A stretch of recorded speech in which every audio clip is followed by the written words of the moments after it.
this. Mike, as we agreed on the phone the other day, this meeting will take about 20 minutes. That's still okay with you?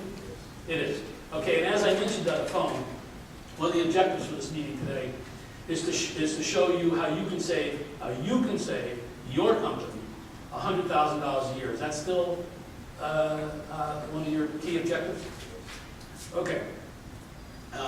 As I mentioned, we have a high degree of confidence that this will be the case.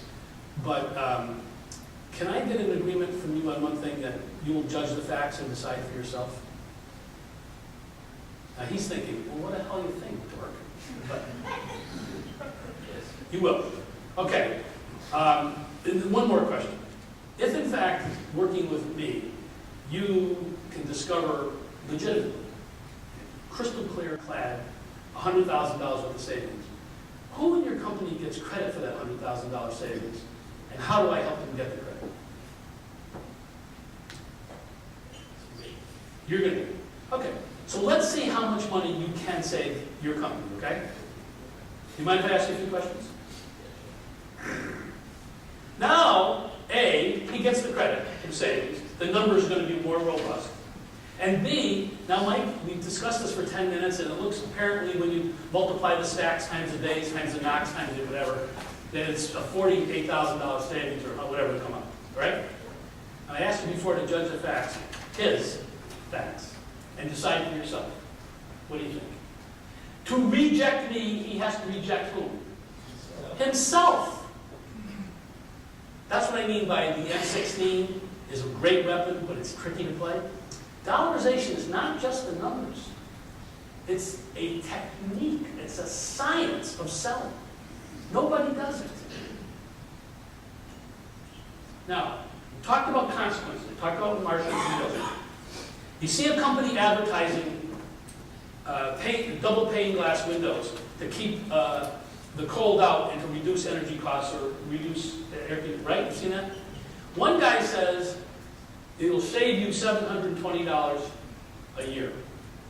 The other guy says it'll cost you $720 a year to go without our windows. Which guy do you think sells more? The second guy.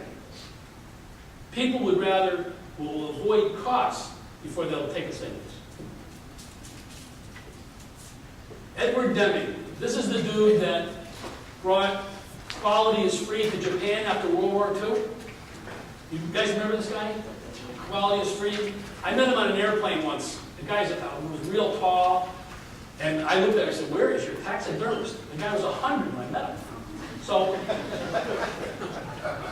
I think he's struggling with Jesus now too, with Ted Levitt. But anyway, one of his colleagues asked him, how much do your shoes cost? He said, how could I possibly answer?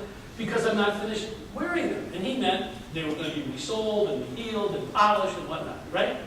That's what he meant. Now, anybody here recently buy a new car, a new boat, second-hand lawnmower? Anybody? Anybody buy anything? What did you buy? You bought what? A pontoon boat. What did it cost you? $15. The answer is, I won't know till I finish using it. Because you don't know how much repairs you're going to have. You don't know how much dockage you're going to have. You don't know what you're going to resell it for. If you paid $15, you resold it for $16 because there was magic boat for catching fish. Okay? You can sell it for more. You guys dig? Price is not cost. Price is a piece of cost.